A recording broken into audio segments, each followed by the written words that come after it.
We'll get home as soon as possible. We've got 3 motions left to consider. Is the recording of the meeting started?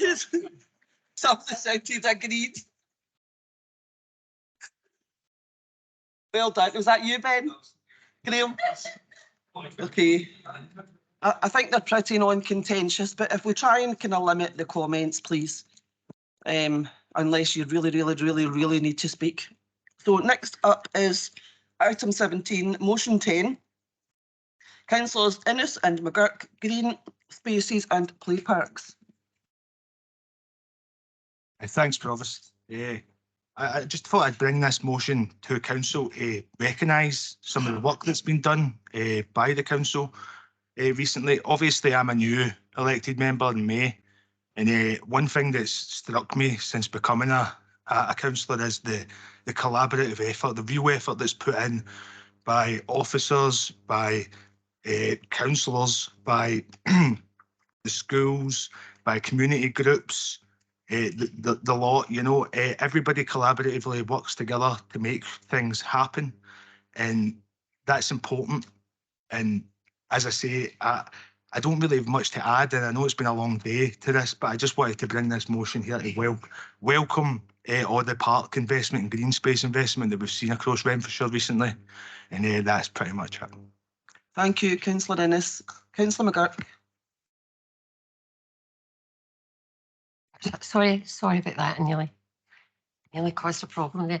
No, I too welcome the motion and thank Robert for suggesting to bring it to the council, because it's really quite important that we all acknowledge some of the really good work we do as councillors, in addition with our communities out there, and this exactly shows how that's done. Some of the interesting ones for me are where people who would not normally come to us and ask for help to create a park or to create an area that they want to enjoy where they live. And that was overwhelming for me. But can I just say, places like Dunvegan Avenue, Elderslie, Campbell Street, Renfrew, Ardgrive Park, Houston, Churchill Drive, Bishopton, Craggs Park and Paisley, and Elm Drive in Johnson. And it also recognises the improvements that were made at Kilbarkin Park, Sandy Flats, Johnson, Tinto Square, Renfrew, Lochwinnock Park, Lochwinnock, Barwood Park, Erskine, Maxilton Park, East End Park, Dirkstock Park, Morer Drive, Ben Lawers Park, Bridge of Weir, Shinnon Plainfields in Shinnon, and Houston Public Park, Houston. And Councillor Mullen was speaking to me earlier about an area in Erskine that he was interested in developing. It's a skate park. And I've just checked, we're actually looking at that just now, Councillor Mullen. So you hopefully, if the community agrees to it, we'll see something like that coming through soon. So congratulations to everyone for your participation and help with this. Thank you. Thank you, Councillor McGurk. Councillor Mullen. Yes, I'd like to thank the convener because I got some messages last night. It was too late to do anything with them. So I spoke to the convener during one of our breaks, and she was kind enough to meet me outside the chambers to answer some of what I'm going to ask her. So I'm happy with that, and I'll ask some Community Council back question in as well. Yeah. So I'll answer that with the convener when we get the chance. Thanks, convener. Good. Thank you, Sam. Just very briefly, certainly we agree with this motion. It would be churlish not to. There's no doubt the administration has done some tremendous work in terms of parks. There's no arguing in this side of the chambers about that one. Probably just kind of backing up Councillor Mullen's point, just to remember some areas don't have the same people who are able to commit themselves to doing the paperwork and the wee bit of fundraising and stuff like that. So if we can just remember them as well. But as I say, it's been a job well done. Yeah. Okay, so we're all in agreement, yeah? I'm sorry. Oh no, sorry. I've got Ben Smith first, then James, and then Ian. Thanks, Provost. I'll be very brief as well. Obviously, I completely welcome the improvements in the parks across Renfrewshire. However, I would ask administration if more attention could be given to St James's Plain Park and our ward, as the other councillors in Ward 4 will tell you. The residents in the community council kind of feel as if they've been left in the dark, and some of them have renamed St James's Park to St James's Field due to the inaction. And I would just ask if kind of more attention could be given to that, and maybe some better communication with the community council. Thank you. I have a feeling that there are plans for that area. I'm not quite sure where they're at though, Ben. Maybe somebody could answer that. If not, we'll make sure somebody gets back to you. Yeah. Okay, Councillor James McLaren. Thank you, Provost. Yep, so like others, I welcome the improvements in the parks that are listed here. But some parks seem to have been forgotten. The Horsewood Park in Renfrewshire, you can barely see where the paths are, and some of them are well overgrown, but it's not listed here, so it's one that seemed to have been forgotten. And in Station Road, Langbank, the park there, in order to get any improvements, they've had to go to the You Decide campaign to get improvements. Again, it's not listed here. So the motion is all well and good, but some communities appear to have been forgotten. Thank you. Councillor McLaren, there are areas in my wards that aren't listed here either. It's just that, you know, they can't all be done at the same time. You know, it's a process. It's probably going to be a long process. We wouldn't forget any community, and no doubt they'll get rounds to it. I don't know if you want to speak to the officers and find out if there's going to be any work done in the immediate future. Okay, Councillor Ann-Dowling. Sorry, Ian Nicholson first, then Councillor Ann-Dowling. Thanks, Provost. Yeah, we obviously welcome the remarks with regard to this particular scheme and the success it's had. If I can just sort of clarify some of the points that have been made. The green space funding sitting alongside the village investment funds, they're all designed to develop community engagement, and they're designed to obviously build community capacity as well with regards to working with the council, different ways of working, delivering these projects. And the priority was to always try and deliver on the aspirations of the local communities. And that meant a wide range of groups and organisations to deliver these, from community councils to play groups and all different, they all prioritise their own schemes. Councillor McMillan mentioned the point about missing parks. There's I can't remember the exact list, but there's always going to be parks, and we know there's some areas that might not have the same level of community activity in it, and that's why the officers they have their own programme of parks improvement funding, and they have that sits alongside. So what they do is they marry up the funding, but it's not that parks that sit in areas that don't have community support or activity there won't ever get done. They will get done. There's a separate council officers one, and they list all the parks where they think improvements need to be done. And there's also the Scottish Government funding that came through, which helps support the programmes as well. We're grateful for that. I think that's getting sort of trickled out over 3 or 4 years, which helps complement this programme. As I say, it's one of those projects that has been well received by everyone that I can see. It was never going to fix every single park within a set timescale of 1, 2, 3 years.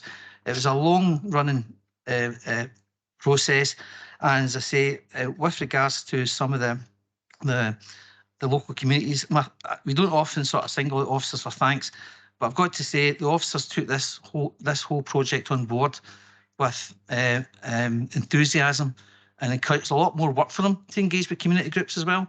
As I say, the officers delivering this programme have done a fantastic job on it. As I say, and it's been a great success, and it's been really welcomed in local communities. As for Councillor McMillan's comment about the BMX park, we have been working on that for the past 12 months, looking at once we delivered the Barwood Play Park upgrade, and once we delivered the new play facility at Bagarn Square, the next one was Park Mains, and Councillor Campbell and myself have been out a couple of times with officers in that particular area with regards to future projects. So I would encourage every elected member is to get involved in the process with regards to engagement with the community groups, as well as to try and deliver what the community wants in this. As I say, I welcome the comments on it, And I welcome the fact this administration's managed to deliver that in difficult times, and hopefully we'll see more improvements as we go along with regards to outdoor space, because a priority for myself personally was I always tried to call it the free play policy. Play facility that people didn't need to pay for. That I always saw that as a priority, because years ago we all did it as parents, grandparents, you know, you go to these soft play areas and it's like a tenner a head per child, and a lot of families can't afford that. But if you can give them good quality outdoor play space, that helps families with regards to cost. They can take the children out. You know, I take my grandchildren all the time to Barshaw Park and all the different places to let them experience play without costing, you know, 60, 70 quid. So that was the thought behind it as well, to provide that kind of investment that families would appreciate and the children would as well. So hopefully we can carry that on over the next couple of years. Thanks, Provost. Thank you, Councillor. Councillor Ann-Dowling. Thank you, Provost. I'll try and keep this brief as well. I wanted to add to the debate today, just to thank members of the Linwood community who I've been working with for some time on environmental improvements in the Linwood area, particularly the skate park area of Linwood, and a small patch of area, you can call it a play park. It does have some play facilities in Erskine Ford Road. So that's work that's underway and there's agreed actions, and I'd like to thank the officers who have been working alongside to make that happen. I look forward to seeing those environmental improvements going forward. Thank you. Councillor Leishman. Thank you, Provost. I will be brief because it's just a case I'm really glad to see this motion, and it's something that a community council within my own ward has asked many questions about. I really just hoped if I could ask to be included in the meeting with the convener as well that Councillor Mullen has arranged. I will. I mean, that'll be up to Councillor Mullen and the convener to decide. Okay. No. He'll maybe let you in as like an early Christmas present. Okay, thanks for all your nice comments, and I think we know we're all in agreement that. Oh, Councillor Doig. When did you put your hand up? Councillor Andy Doig, he said he was going to be good today. Okay. Yeah, as I said, thanks for all your comments, and I think we all realise how valuable work like this is in our communities, and I hope that no matter who is in administration in the forthcoming years, that it will be carried on. It really is very important for our kids. So, yeah, move on. So that's motion agreed. Motion 11, item 18 in the agenda is Councillors James McLaren and Leishman. Do we have any amendments? No? Okay. Councillor McLaren. Provost. So I've raised this important issue today to ask you all to back plans for a 3G or 4G pitch to serve the football club in the Bishopton-Dargaville area. It's been fantastic to see the expansion of teams within Bishopton Football Club, and that is testament to those involved within the club. However, the one football pitch they have in Bishopton is often unplayable, so home games are usually played away from home. With the number of teams and players at the club, that often involves them having to travel out with the area, sometimes out with Renfrewshire, or not playing at all. That is simply unacceptable, considering we should be doing all we can to promote active and healthy lifestyles. Plus, there's also the aspect of climate change to consider. These teams and supporters are putting in a lot of miles, which is not good for our carbon footprint. The club has been campaigning to get a floodlit artificial pitch built in Bishopton in accord with the original Section 75 agreement when plans for Dargaville were agreed. But these plans for an all-weather football pitch were scrapped and became a mugger for the new primary school, and this is not acceptable. Bishopton Football Club cannot play on the only grass pitch in Bishopton, as it is rendered unplayable for most of the winter season due to the drainage issue there. Even in good condition, they cannot train on it. The football club has continued to expand to the point where there are now 18 adult and youth teams and 487 registered players. Most of their games get postponed, or teams are having to travel elsewhere to play them. 20 youth teams travel to Greenock every weekend due to lack of pitches in Renfrewshire. I'm aware that a draft sports pitches, playing fields and pavilions strategy 2022-32 has been produced, but there are important questions to be asked, such as, is current demand being met? No. Several teams would do additional training if there was capacity. Is it being met elsewhere? Several teams have to train out with Renfrewshire. Has future growth been taken into account? Well, certainly not in Dargable. It is completely unfair that the responsibility for improved facilities should now be put on the Bishopton Development Trust, given what was agreed by the council at the time of the original Section 75. I estimate that residents in the new Dargable, new development of Dargable are paying just shy of £5 million a year in council tax now, and that will be come up to about 10 million when the development is complete. And they are wondering what they're getting for this tax, with roads currently unadopted and exorbitant factor fees. So I urge you to back this motion to support the people of Bishopton by delivering a suitable 3G or 4G floodlit pitch for the players and staff of Bishopton Football Club. Thank you. Thank you. Councillor Leishman, do you wish to comment?